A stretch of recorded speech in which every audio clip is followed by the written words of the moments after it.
네, 안녕하세요. 반갑습니다. 네, 저와 함께 6강 시작해 보도록 할게요.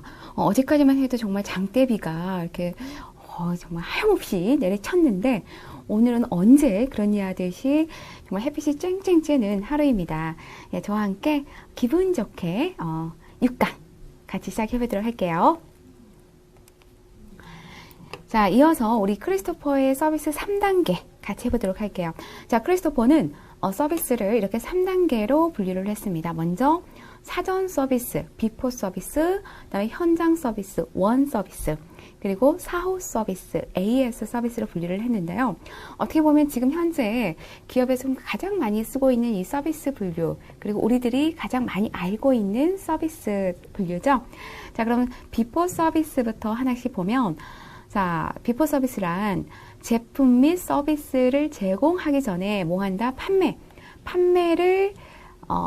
가능성을 타진하고 촉진하는 서비스라고 볼 수 있습니다. 그래서 예약을 한다던가 또는 신상품이 출시가 되었을 때 뭐 상품을 게시한다던가 이런 게 될 수가 있겠죠. 그리고 이제 보통 우리가 그 기업에 차를 가지고 주차장을 이용을 할 때 거기 보시면 주차 유도원에 하신 분들이 있죠. 주차 유도 하시는 분들.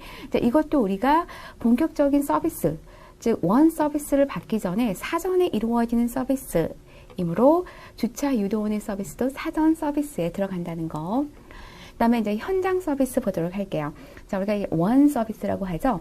자, 현장 서비스라는 건 말 그대로 이제 접점에서 이루어지는 서비스죠. 그래서 그 기업의 그 직원과 그리고 고객 간에 직접적으로 상호 거래가 이루어지는 서비스가 바로 원 서비스다. 그래서 이 현장 서비스는 고객이 업장에 들어오는 순간부터 시작이 된다라는 거죠.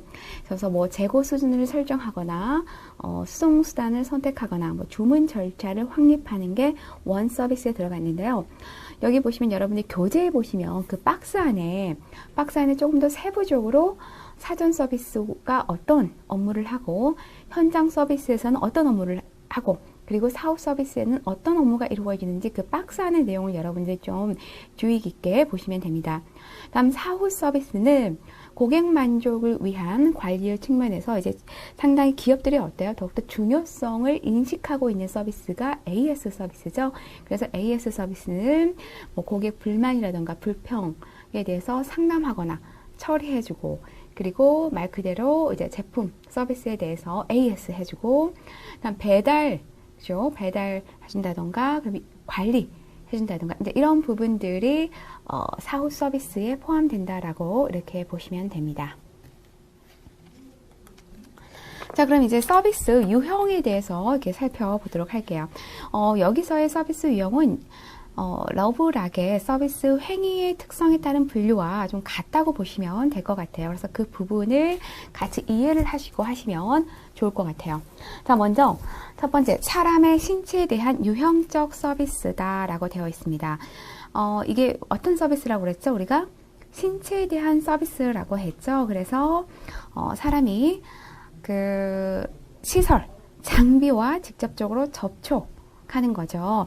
근데 여기는 자, 신체에 대한 서비스이기 때문에 제가 앞에서도 설명을 드렸지만 내가 굳이 그렇죠. 서비스를 받는데 신경 쓰지 않아도 정해져 있는 프로세스대로 내 신체가 참여해서 행동하면 되는 서비스죠.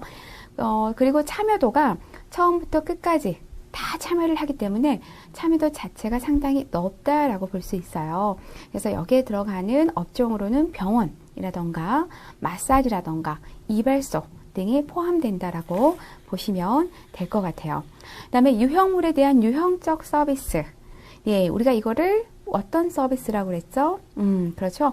내가 가지고 있는 물건, 그렇죠? 내가 소유하고 있는 물건에 대한 서비스라고 했죠. 그래서 물적 소유 서비스라고 했습니다.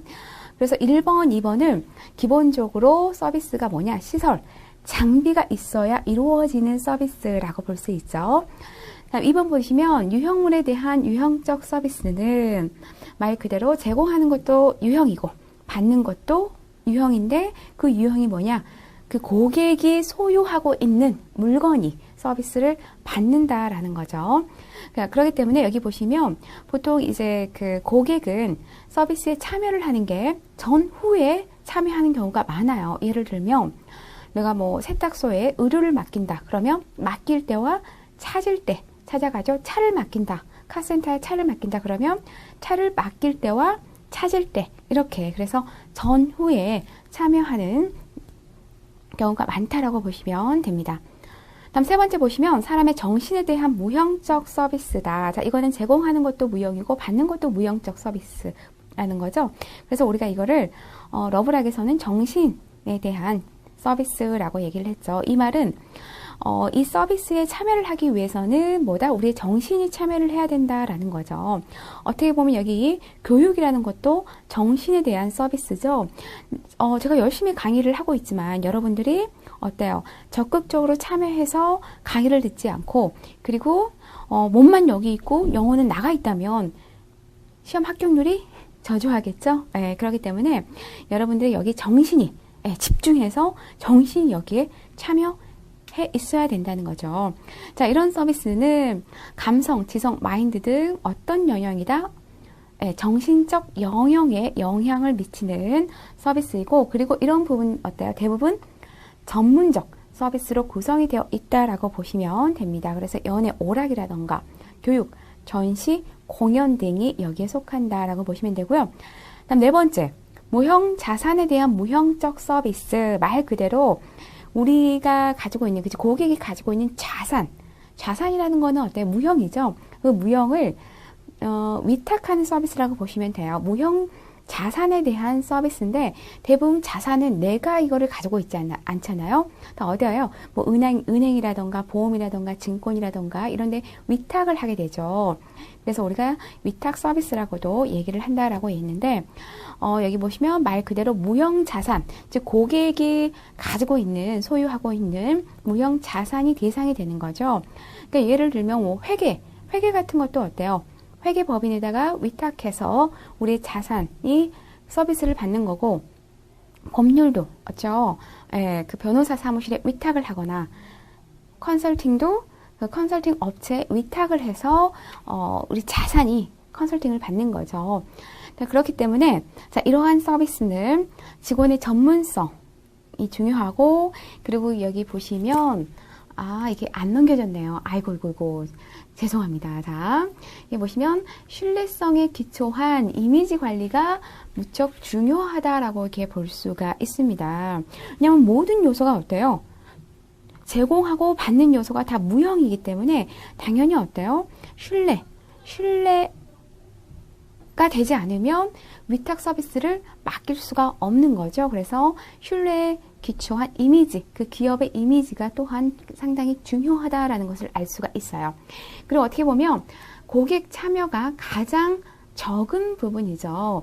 자, 우리가 은행에다가 내가 예를 들어 3년짜리 적금을 부었다면 어때요? 3년 동안 그냥 내 통장에서 뭐 월 30만 원을 부었다. 그러면 어때요? 매달 이렇게 자동 이체가 되죠. 내가 뭐 매일 은행 가가지고 뭐 30만 원 넣는데 이자가 어떻게 올랐느냐.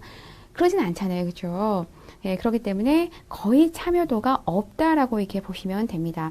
그리고 여기 보시면 지금 현재 정보화 시대에서 가장 발전하는 분야가 바로 이 정신에 대한 서비스라고 보시면 죄송해요. 자, 무형 자산에 대한 서비스라고 보시면 됩니다.